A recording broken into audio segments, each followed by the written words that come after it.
რა გეგმა აქვს ეკლესიას იმ პრობლემების გადასაწყვეტად, რომელიც ხალხს აწუხებს, მაგალითად ეს ეხება დიუშენის სინდრომის მქონე ბავშვებისთვის წამლის მიღების საკითხს და მათ შორის აქ მნიშვნელოვანია რა პოზიცია აქვს მღვდელმთავრებს პატიმრების შეწყალების საკითხთან დაკავშირებით. ჩვენ დღეს სწორედ ამ კითხვებით მივმართეთ მას შემდეგ რაც ღონისძიება დასრულდა სამების საკათედრო ტაძარში. ზოგიერთმა მათგანმა დაგვიდასტურა ინფორმაცია, რომ მორიგ სინოდის ხდომაზე სწორედაც ისინი წარადგენენ ამ საკითხებს, იქნებიან ინიციატორები, მაგალითად ერთ-ერთია მეუფე ანტონი, რომელიც პირდაპირ გვიდასტურებს ინფორმაციას, რომ ეს არის ის საკითხები, რომელიც საჭიროებს განხილვას და შესაბამისად ის იქნება ერთ-ერთი, ვინც ამ საკითხებს წარადგენს განსახილველად.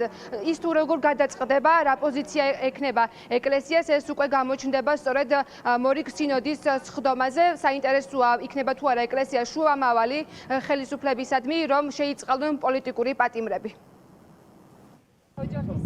პირველი სინოდი როგორც კი შედგება, ყველა საკითხებს დავაყენებთ და დავიწყებთ მეთოდოლოგიურად ყველა საკითხებს, წამლისა, ბავშვების წამლის საკითხები, შეწყალებები, პატიმრებები. აი წამლის საკითხთან დაკავშირებით იქნება რა თქმა უნდა, განვიხილავთ, რა თქმა უნდა. თქვენ რა პოზიცია გაქვთ? როგორ რა პოზიცია მაქვს? რა პოზიცია მაქვს და რაც ყველა ჯანსაღ ადამიანს უნდა ქონდეს. რა თქმა უნდა, რომ დადებითი პოზიცია უნდა ეკლესიას ექნება რეკომენდაციები ხელისუფლებისადმი წამალთან დაკავშირებით, რომ მისცენ ბავშვს. აუცილებლად ექნება.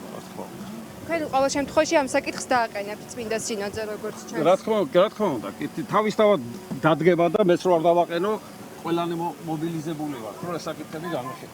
თუ მიმართავს ეკლესია კიდევ ერთხელ ხელისუფლებას პოლიტიკური პატიმრების გათავისუფლების საკითხთან დაკავშირებით, რადგანაც ეს საკითხი უფრო მეტად იწვევს დაძაბულობას. ალბათ მე ვერ გაგცემთ ამაზე პასუხს. თქვენ რა პოზიცია გექნებათ ამასთან დაკავშირებით? ყოველი ადამიანი ვინც კი სინანულს გამოხატავს რაიმე ცოდვაზე, ყველა ექვემდებარება შეწყალებას.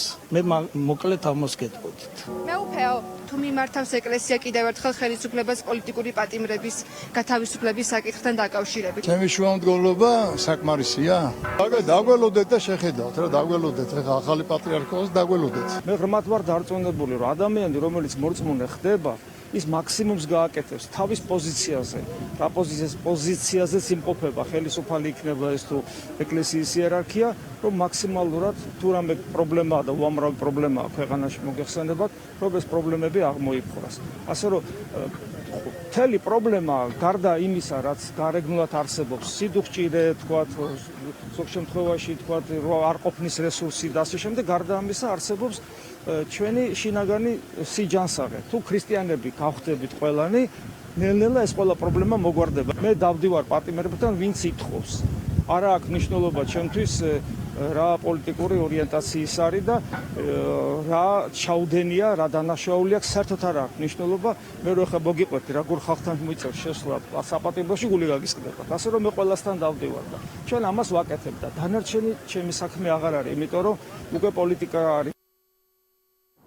შეგახსენებთ, რომ დიუშენის სინდრომის მქონე ბავშვების მშობლებმა რამდენჯერმე მიმართეს საპატრიარქოს, მათ სურდათ შეხვედრა, რომ მათი პრობლემის შესახებ დეტალურად აღეწერათ სამღვდელოებისთვის, თუმცა ამ დრომდე ეს პრობლემა ვერ გადაწყდა, პრობლემა მოუგვარებელია, ასევე მნიშვნელოვანი არაგადაწყვეტილება იქნება მიღებული პოლიტიკური პატიმრების შეწყალების საკითხთან დაკავშირებით. სამღვდელოება ყოველ შემთხვევაში არ უარყოფს ინფორმაციას, რომ მომდევნო სინოდის ხდომაზე ამ საკითხს დააყენებენ.